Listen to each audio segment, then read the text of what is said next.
Hi there. Now, the amount of money paid to egg donors has gone up from £250 to £750 this month to try to tackle the national shortage of women, I should say, willing to give eggs.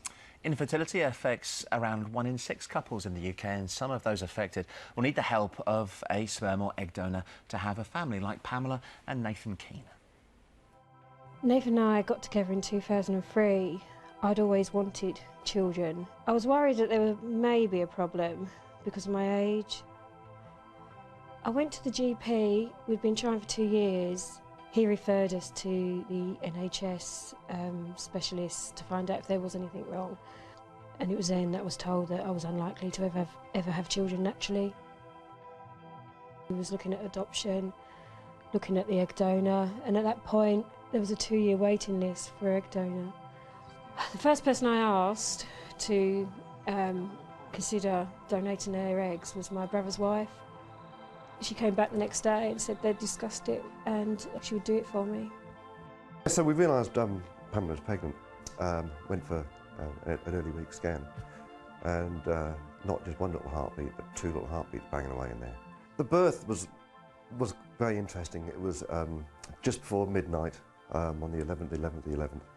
And then you get to pick your first baby up. It's just stunning. And then before you know it, the other arm's loaded up with another one. And you just feel so proud. What can you say to someone that's giving you the greatest gift that you could possibly want? I did ask her one day why she had done it, and she just said, she simply said, "You're my family and I love you." Don't breathe in. Yeah. We'll always tell them that their Aunt Terry was their egg donor. Being a mum is more than I ever thought it was going to be.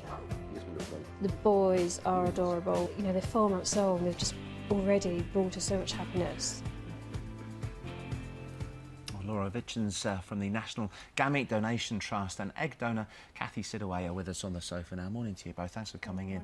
Kathy, let's turn to you first. You can see from that report the joy that it brings to parents. Was that enough of a motivation for you to decide to donate? Well, my cousin took a few years to get pregnant, and seeing the kind of pain she went through, kind of month on month, waiting to see if that was going to be her month, was really something that stayed with me. So when I realised there were couples that I could help through egg donation, I kind of wanted to do my bit.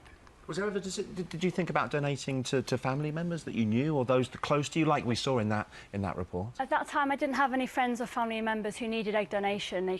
Some of them needed straight IVF, and others kind of just took some time to get pregnant. But I saw an advert in the paper. A couple said that they wouldn't be able to have children unless they could find a donor, and I just thought that's something I could do. What's involved? Is it painful? That's a really popular question. I didn't find it painful. I found it uncomfortable having to take the injections because I'm a bit needle phobic, and that was all a bit scary for me.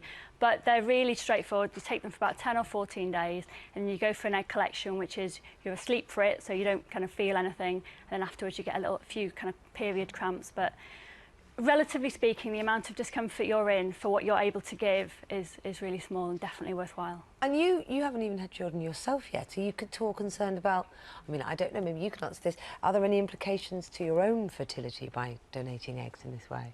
There are small risks involved with donor IVF, but they're the same kind of risks that you'd have in any kind of IVF cycle. So I looked at them really carefully before I made my decision, and there's no reason to think that having donated 4 times it would make a difference to my own fertility. Sorry. No, there's so much joy that you can see coming out of Kathy for doing this, or it makes you wonder why there is a shortage of egg donation. What's putting people off? It's not so much putting them off, it's not knowing enough about it, and programmes like this make a huge difference. What we see that 70% of the women who've donated before actually want to donate again, and I was one of them. I was too old at the time, and that's why I became involved with the trust. But it is, as Kathy said, it's a bit of discomfort, and I'm not going to lie about it, but what you can do with that makes such a huge difference, and that's really what women should focus on. You're able to maintain your anonymity given the year that you donated your egg, although that anonymity has been waived, hasn't it, now for donors? I've changed my status. What effect? Oh, you've changed your status. Yeah, I've changed status. So what effect could that have on those thinking about donating? The people who donate now, men and women, by the time the children are 18, they could contact their donor and find out more information. But most donors, we find, have no issue with it, and the number of donors have actually gone up. But again, donors are people who generally want to help, so they understand why children who want to find out about them. So do you think about that, Kathy, about sort of meeting the kids that you've helped create? Well, I've actually helped 3 couples who I've known personally, so I've met 2 of the children Okay. from those donations, and yeah, it's amazing really to be able to see the joy on their Oh, faces. yeah. Look at that. I'm assuming that the two Oh. in the middle, yes. Having the puppies there is slightly confusing. But they This look is- very healthy. I mean, it must be so great to see that lovely smiling face and the joy it brings. Yeah, absolutely. It took quite a long time to go through the process for Claire and Dennis to have their second child, and it was absolutely amazing to see them with Alfie. Oh, well, it's fantastic. And thanks very much for highlighting the need as well, Laura. Thanks very much.